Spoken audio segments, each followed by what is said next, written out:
World Wide Web, where you're likely watching this video, is used by millions of people every day, for everything from checking the weather, ordering food, and chatting with friends, to raising funds, sharing news, or starting revolutions. We use it from our computers, our phones, even our cars. It's just there, all around us, all the time. But what is it exactly? Well, first of all, the World Wide Web is not the Internet, even though the terms are often used interchangeably.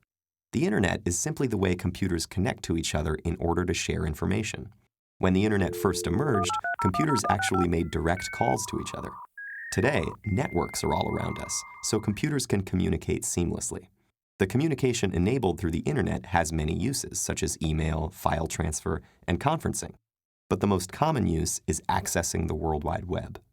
Think of the web as a bunch of skyscrapers, each representing a web server, a computer always connected to the Internet, specifically designed to store information and share it. When someone starts a website, they are renting a room in this skyscraper, filling it with information and linking that information together in an organized way for others to access. The people who own these skyscrapers and rent space in them are called web hosts, but anyone can set up a web server with the right equipment and a bit of know-how. There's another part to having a website without which we would be lost in the city with no way of finding what we need. This is the website address, which consists of domain names. Just like with a real-life address, a website address lets you get where you want to go. The information stored in the websites is in web languages, such as HTML and JavaScript.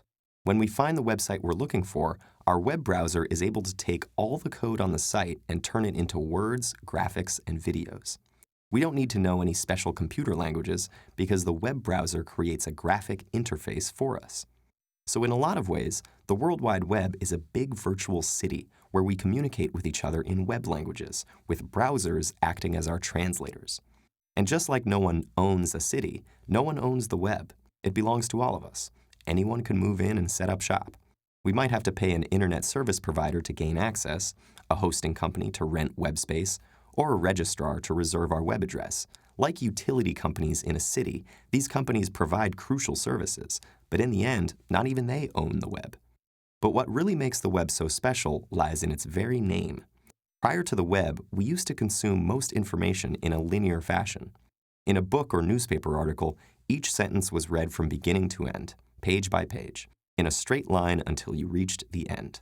But that isn't how our brains actually work. Each of our thoughts is linked to other thoughts, memories, and emotions in a loose, interconnected network, like a web. Tim Berners-Lee, the father of the World Wide Web, understood that we needed a way to organize information that mirrored this natural arrangement. And the web accomplishes this through hyperlinks.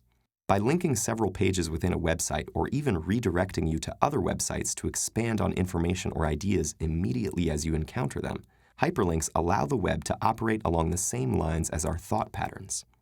The web is so much a part of our lives because in content and structure, it reflects both the wider society and our individual minds.